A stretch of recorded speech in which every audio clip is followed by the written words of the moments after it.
নমস্কার বন্ধুরা, আবারও চলে এসেছি একটা নতুন রেসিপি নিয়ে। তো এখানে লাগবে আটা, ময়দা, দুধ আর তালের পালা। আজকের রেসিপি হচ্ছে তাল দিয়ে পরোটা বানাবো। তার জন্য আটা আর ময়দা নিয়ে নিয়েছি। তোমরা চাইলে শুধু আটা কি শুধু ময়দা করতে পারো, আমি দুটো মিক্স করে করছি। তারপরে স্বাদ মতো লবণ আর চিনি দিয়ে ভালো করে মেখে নেব।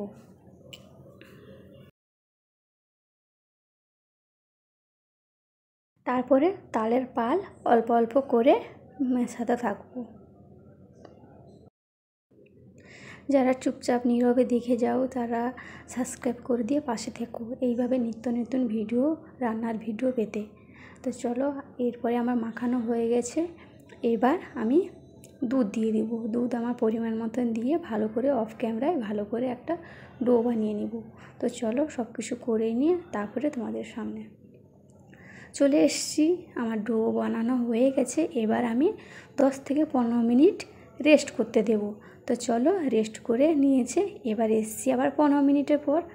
এই দেখো ভালো করে হয়ে গেছে। সামান্য আর একটু গুঁথে নিয়ে তারপরে একটু আমরা লেচি করে নিব।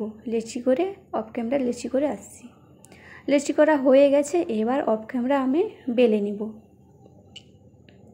অফ ক্যামেরা বেলে নিয়েছি, কারণ হচ্ছে সব কিছু ক্যামেরার সামনে করলে টাইম হয়ে যাবে। টাইম হলে আবার তোমরা দেখতে চাইবে না, তাই আমি অল্প সময়ে যে যতটা সময় হয় তোমাদেরকে সেটা আমি শেয়ার করি। তো চলো, এবার তাওয়ার মধ্যে আমি রুটিটা দিয়ে দিলাম। হালকা আঁচে ভাজতে থাকো। তোমাদের শেপে করতে পারো। আমি 2 ধরনের শেপ করেছি। তো চলো, এবার তেল দিয়ে ভালো করে ভেজে নেব। আমি সাদা তেল দিয়ে করছি, তোমরা চাইলে সরষের তেল দিয়ে করতে পারো, কিন্তু সাদা তেল দিয়ে করলে আমার কিন্তু বেশ ভালোই লাগে। আস্তে আঁচ দিয়ে করতে হবে। তালের সিজন চলে যাওয়ার আগে এই পরোটা তোমরা করে অবশ্যই খেও, দারুণ লাগে খেতে কিন্তু। আর আমি অফ ক্যামেরা সবগুলো ভেজে নিয়ে আসছি। ভাজা হয়ে গেছে, এই দেখো। এবার আর যা কটা আছে সবগুলো ভেজে নিয়ে আসছি।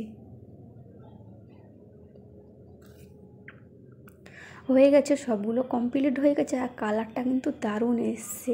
তোমরা একটি বার হলে ট্রাই করে দেখবেন। আর যারা খেয়েছো তারা অবশ্যই জানো কীভাবে, এবার তোমরা জানোই কীভাবে এর স্বাদটা কত সুন্দর, কত খেতে ভালো। আর নরম তো তুলোর মতনই নরম হয়। তোমাদেরকে একটা ছেড়ে দেখাচ্ছি কতটা নরম হয়েছে, দেখেছো কতটা নরম হয়েছে। তো চলো, আজকের জন্য এইটুকু। আবার আসবো অন্য একটা রান্নার ভিডিও নিয়ে। তো টাটা।